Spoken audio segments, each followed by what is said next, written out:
Vocês deram play nesse vídeo, né? Agora se preparem e sentem-se aí, porque o que eu vou contar não é para qualquer um, não. Se você não tiver coragem, eu te aviso logo. Já é tarde demais. Como se diz por aqui, quem é valente agora vai aguentar o tranco. Eu sou o Zeca e o que aconteceu comigo naquele dia em uma pequena cidadezinha rural no interior de Goiás me fez entender que existem coisas que o homem não deveria ter visto. E se você ainda duvida, prepare-se, porque vou te levar direto para o inferno. Meu nome é Zeca, tenho 45 anos e até aquele verão fatídico, minha vida era a epítome da rotina pacata. Eu era um homem simples, casado com a Maria e pai de 2 filhos, o Pedrinho e a Ana. A gente vivia em uma fazenda a uns bons 30 quilômetros de Goiânia, no meio do nada, criando gado e plantando milho. A vida no campo é dura, mas tem suas belezas. O cheiro da terra molhada depois da chuva, o canto dos pássaros de manhã, o céu estrelado à noite, tudo isso me dava uma paz que eu não trocava por nada.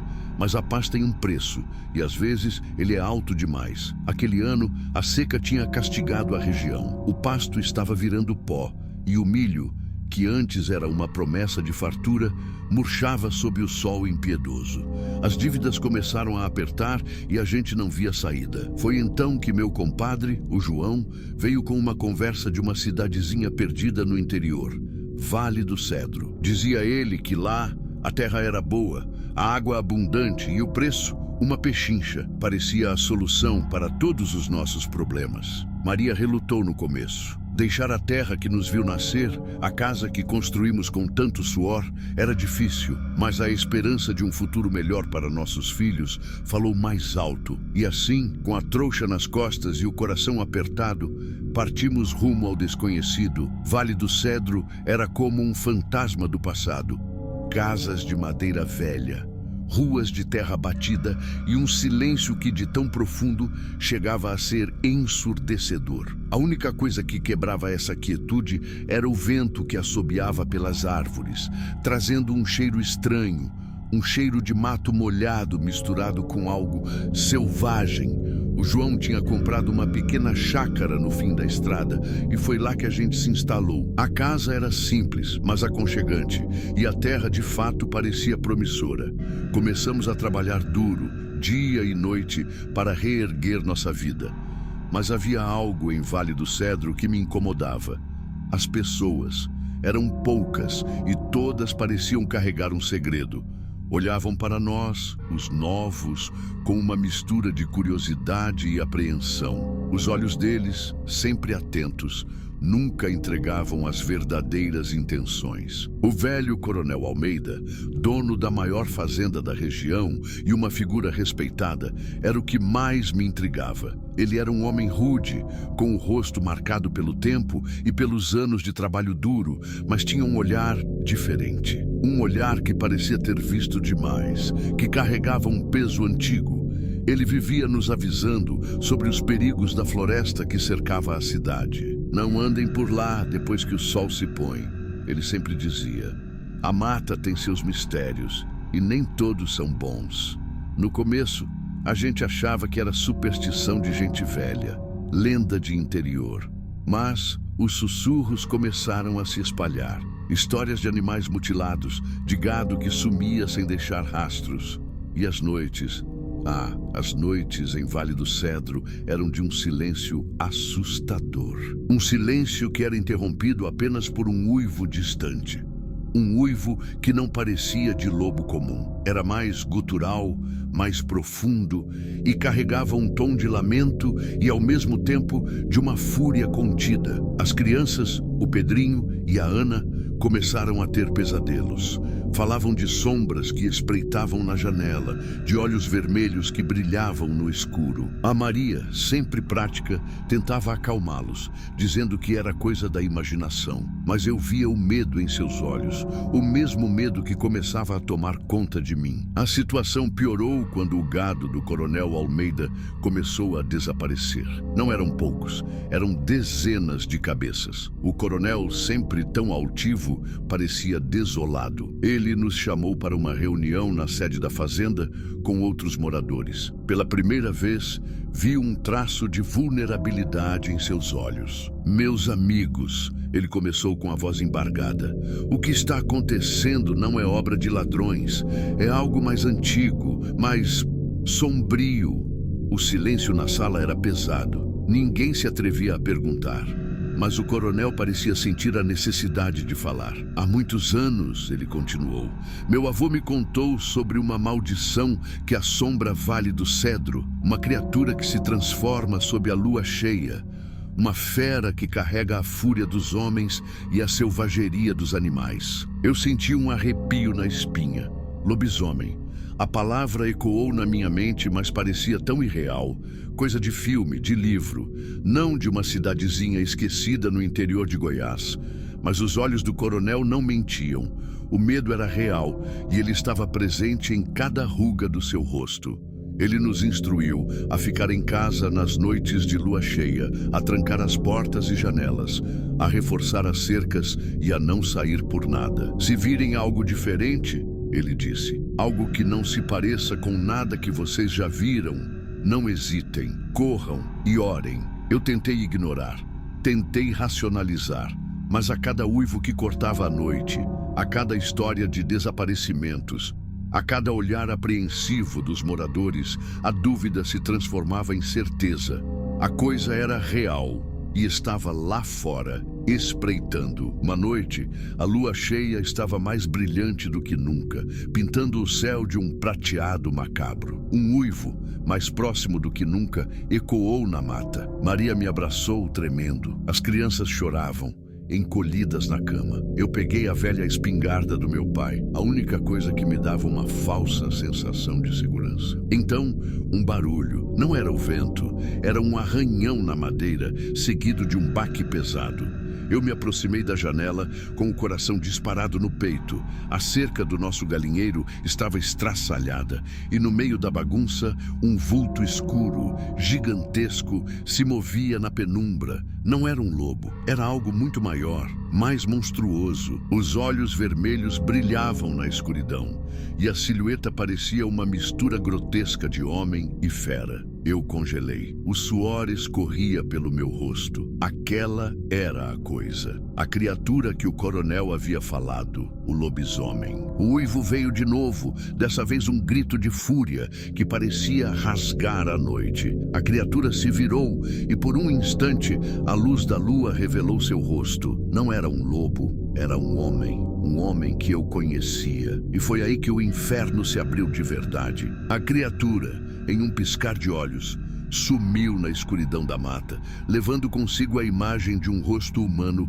distorcido pelo terror. Eu me afastei da janela, sentindo o corpo paralisado pelo choque.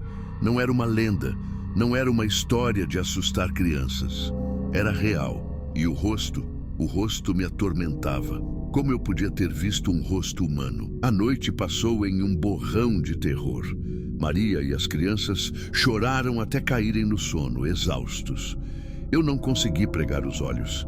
Fiquei ali, com a espingarda na mão, observando a escuridão do lado de fora, esperando que a criatura voltasse, mas ela não voltou. Quando o sol nasceu, pintando o céu de tons alaranjados, o alívio foi quase palpável, mas a luz do dia não dissipou o horror. Fui até o galinheiro. A destruição era total. E em meio às penas e à madeira quebrada, encontrei um rastro, uma pegada enorme, com garras afiadas, que não pertencia a nenhum animal que eu conhecia. A notícia do ataque se espalhou como fogo. O coronel Almeida veio até a nossa casa, seu rosto mais pálido do que nunca. Ele inspecionou os danos e seus olhos pousaram nas pegadas. Um suspiro pesado escapou de seus lábios. Não há mais como negar, ele disse, a voz quase um sussurro. A coisa está aqui. Eu contei a ele o que vi. A silhueta, os olhos vermelhos e o rosto. Quando mencionei o rosto, o coronel estremeceu. Ele me puxou para um canto, longe dos ouvidos curiosos. Zeca, ele começou, a voz baixa e urgente. Você não pode dizer isso para ninguém. Ninguém. Se descobrirem, o pânico vai se espalhar e a fera pode atacar de novo. Mas quem era? Eu perguntei, a voz embargada. O coronel respirou fundo, como se estivesse prestes a revelar um segredo terrível. Essa maldição, ela não atinge qualquer um. Ela se manifesta em certas famílias, passadas de geração em geração. E em Vale do Cedro, a família que carrega esse fardo é a minha. Eu arregalei os olhos. O respeitado Coronel Almeida era o lobisomem. Minha mente se recusava a aceitar. Mas então, a imagem do seu rosto marcado pelo tempo, o olhar carregado de um peso antigo, tudo começou a fazer sentido. Ele percebeu minha incredulidade. Não sou eu, Zeca. Sou muito velho e fraco para tamanha transformação. É o meu neto, o Gabriel. Ele herdou a maldição. Gabriel, o jovem rapaz que sempre vinha nos ajudar com os afazeres da fazenda, com um sorriso gentil e olhos bondosos. Aquele era o monstro que eu vi? O coronel continuou, a voz cheia de dor. Meu avô me contou que a única forma de quebrar a maldição é eliminando a fonte, mas é um fardo muito pesado. Eu não consigo. É meu neto. Minha família. Ele estava dividido entre o amor pelo neto e a necessidade de proteger a comunidade.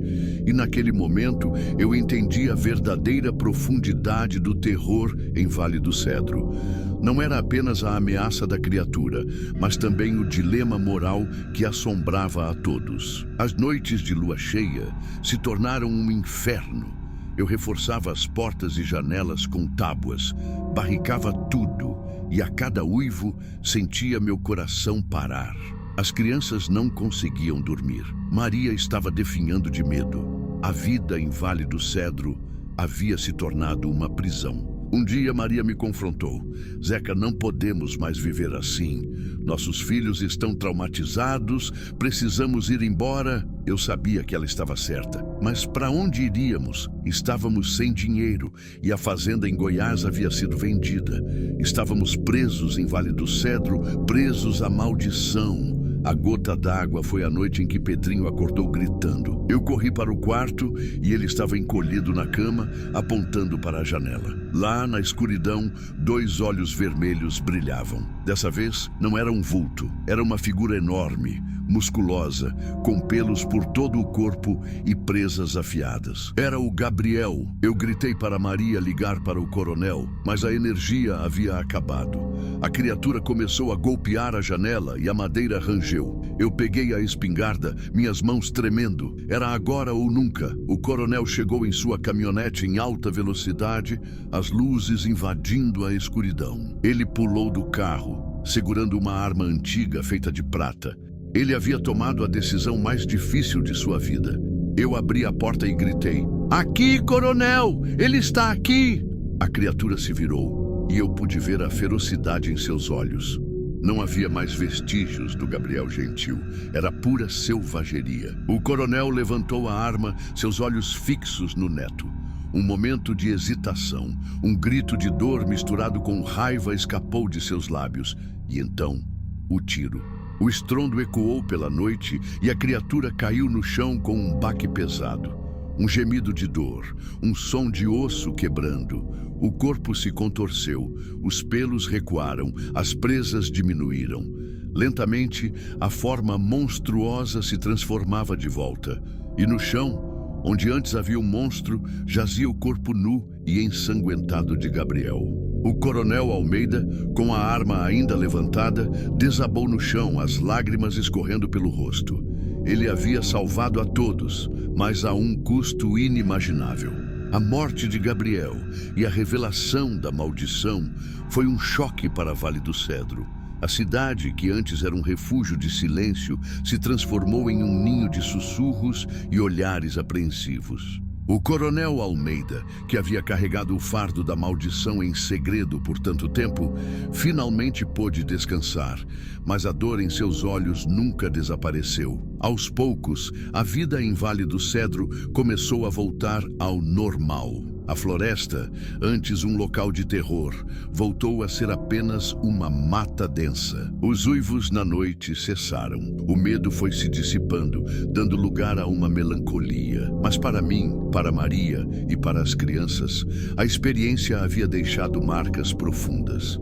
Nunca mais conseguimos dormir com a mesma tranquilidade. Qualquer barulho no escuro nos fazia sobressaltar.